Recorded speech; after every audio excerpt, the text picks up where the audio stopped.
भारतीय reserve bank के द्वारा 2000 के नोट को वापस लेने का फैसला लिया गया है। इसका मतलब यह है कि अब 2000 के नोट नहीं छपेंगे। 23 मई से 30 सितंबर तक जिनके पास भी 2000 रुपए के नोट हैं उन्हें वो बैंक में जाकर वापस कर दें।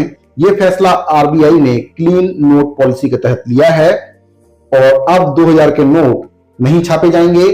बैंक में एक बार में 20,000 रुपए यानी कि 2000 के 10 नोट तक बदलकर उनकी जगह छोटे नोट लिए जा सकेंगे।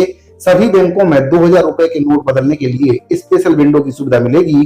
केंद्रीय बैंक ने कहा है कि वह 2000 रुपए के नोट प्रचलन से हटा रहा है और लोग यह नोट 30 सितंबर तक बदल सकते हैं। 2000 रुपए के नोट को आरबीआई एक्ट 1934 के सेक्शन 24(1) के तहत लाया गया था।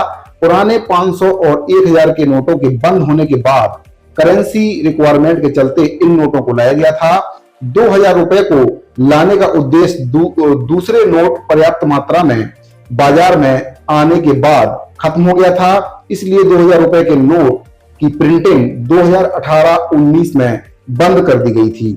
8 नवंबर 2016 को प्रधानमंत्री नरेंद्र मोदी के ऐलान के बाद 500 और 1000 रुपए के सभी नोट चलन से बाहर हो गए थे।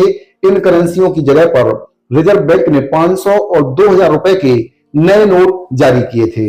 रिजर्व बैंक का मानना था कि 2000 रुपए का नोट उन नोट की वैल्यू की भरपाई आसानी से कर देगा जिन्हें चलन से बाहर कर दिया गया था। देश में 2000 के नोट सबसे ज्यादा चलन में वर्ष 2017-18 के दौरान रहे थे।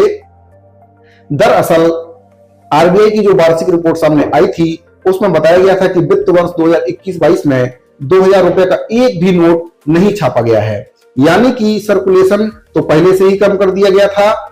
इसके बाद इन नोटों की आवश्यकता के अनुसार से रिजर्व बैंक के द्वारा इन नोटों को बंद करने का ऐलान लिया गया है। साथियों, अगर आपको ये न्यूज अच्छी लगी तो वीडियो को लाइक कर दीजिए, ज्यादा से ज्यादा अपने साथियों को शेयर कर दीजिए। मिलते हैं अगले एक और नए वीडियो में एक महत्वपूर्ण जानकारी से, तब तक ले दीजिए इजाजत। धन्यवाद।